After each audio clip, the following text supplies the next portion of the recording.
Hi, Astarte here. Oh, hello. Inanna here. We're filming in a new location. Yeah. So, striving for posture. I think you're in my light. Wait. I'm sure I am. I'll sit back there. Okay. Hey, so there's a lot going on, and we just want to talk about what's going on. So, because I'm sure it's going on with you too. Yeah. It's seeming again as if people are having parallel experiences, and it's like people think that something's happening in their life because of certain reasons, and then come to find out a lot of other people are having a very similar experience but for entirely different reasons. So really there are planetary energetics that we're all subject to, even if we think, oh, this is happening in my life because of this and that and this.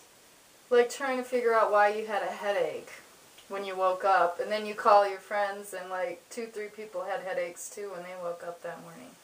And everybody thought it was for this reason and that reason, and yet people who never get headaches all got headaches on the same day. Right. Yeah.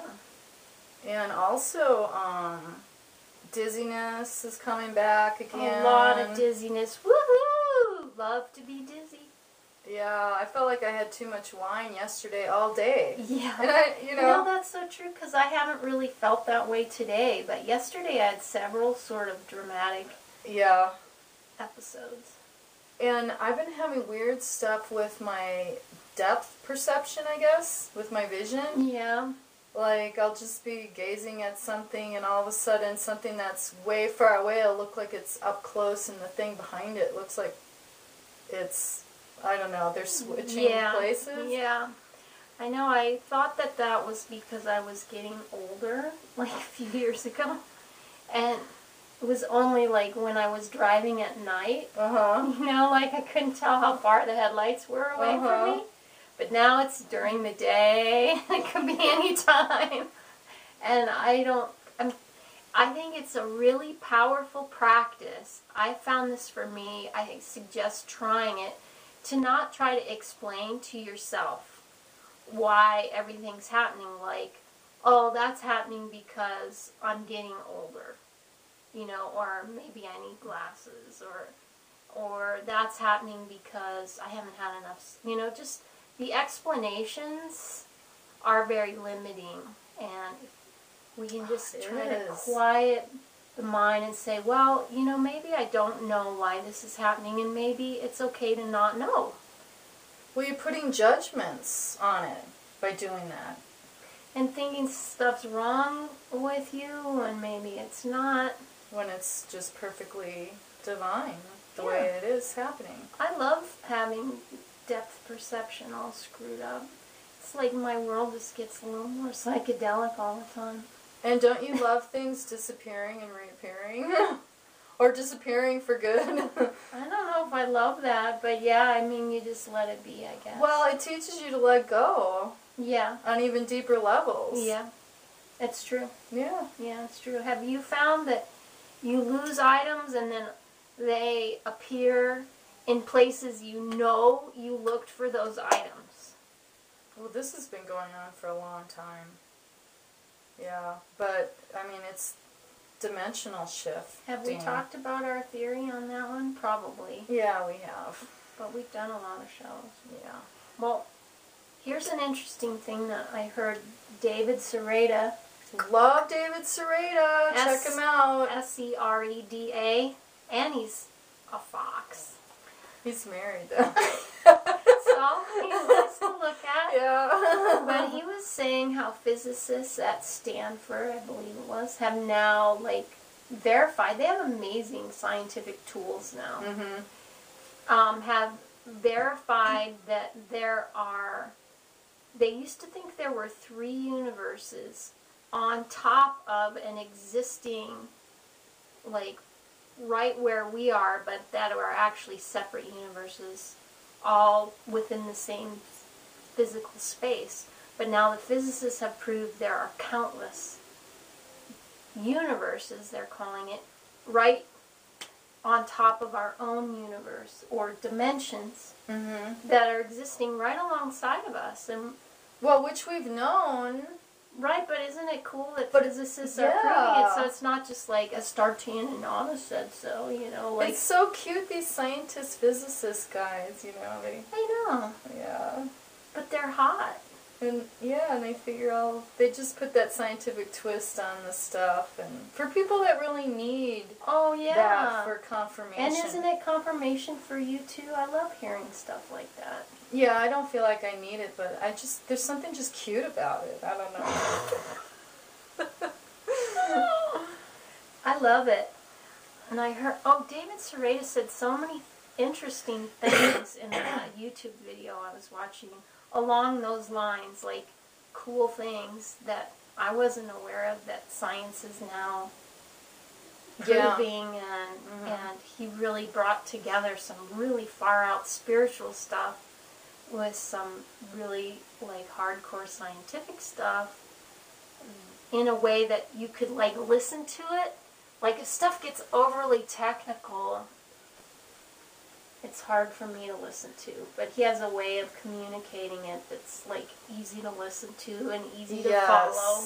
And there's something just compelling about the way he delivers the messages. Yeah. He's worth listening to. I would for sure recommend that. Yeah. I didn't know about him until you told me about him like 4 days ago or something. Yeah, and my friend told me about it, and then like a client of mine told me about him like a week later, so... My son is so brilliant, he already knew about David Sereda. Yeah, of course he did. Brilliant. So I've been freaking out too a little about the whole Japan thing and the radiation and what are we going to do about it, because again we feel like we're being lied to about what's really happening, and really no level of radiation is safe. Right. So we're being told that, you know, there's low safe levels, but they're finding really high levels in the food chain already in milk. Yeah. You know, and I feel like I should lay off milk for a while.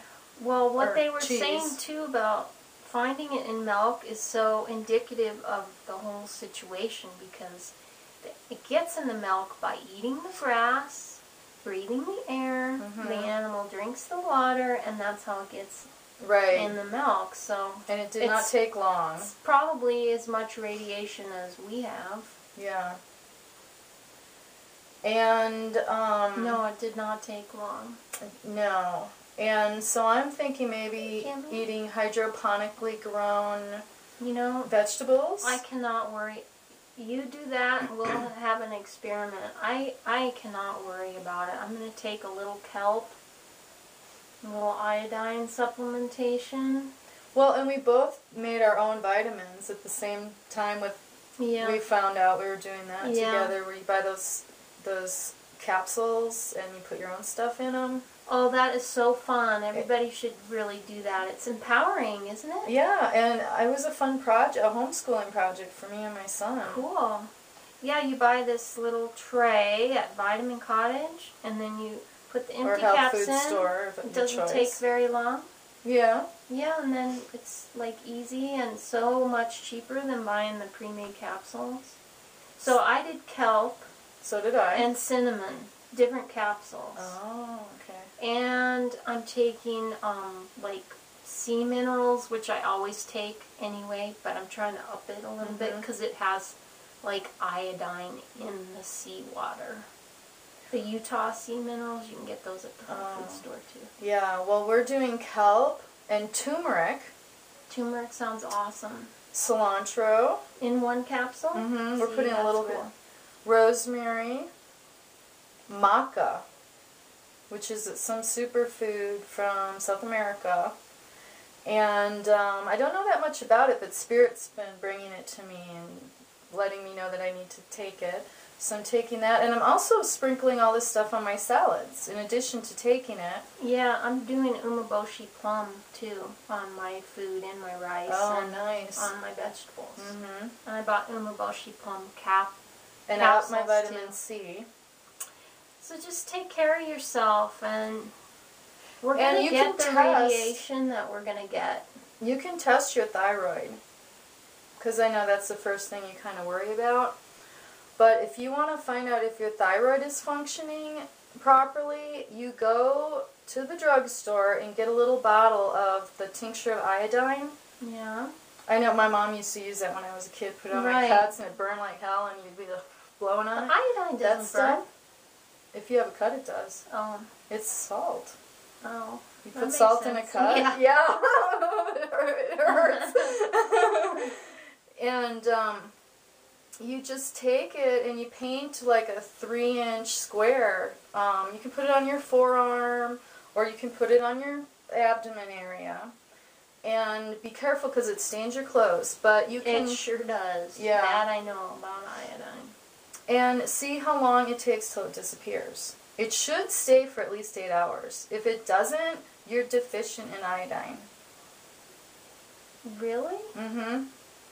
Oh. Now, I did this. I put it on my son, and his stayed like for 24 hours. Mine was gone in 3 hours. So you're a little iodine deficient. Yeah, so I just keep painting it on, and you absorb the iodine through your skin. Awesome. And that tells you the health of your thyroid. Yeah. Well, your iodine deficiency. Yeah. And your thyroid is what cleans your blood, I guess. I was learning that as the blood circulates through your body, your thyroid is responsible for making sure that the blood gets cleaned as it circulates. That's what Jose was saying. Okay. Jose's amongst smart. many other organs, and also to keep yourself alkaline is one of the best things you can do for your body. Get litmus paper, also at the health food store, and you can put your saliva on it for 3 seconds, and then there's a little color chart on the back of it that will tell you if your system is acidic or alkaline. Mm-hmm, that's good. And if you're in the acidic range, you're in trouble. You need to do something to get out of it. Mm-hmm. And you can find out how to do that. We don't need to go into everything. Yeah. Yeah. But you're in a state of health if you're on the alkaline side. Mm-hmm. So we're just, the energies have been asking us to just really take care of ourselves, but now there's some planetary pollution that's asking us to tweak it up even more. That's right, and make sure, just like before this new development, that you're resting when you need to. We all go through days where you can't take an extra rest, but if you are tired and you can lay down, honor that. Or go to bed early if you're tired, honor that. Like, who cares about the clock, really? My boyfriend will say to me, "Do you know what time it is? You're going to bed?" It's like, I don't know what time it is, and I'm tired. Well, so, good night. If we were following the rhythms of the planet, we would just go to bed when the sun goes down and get up when the sun comes up. Yeah. And we'd save electricity. In the night. Or in the winter. Yeah. Yeah, so, and eat healthy. Try to just take better care of yourself. Our bodies are being asked to process so much. So. And our food is our medicine.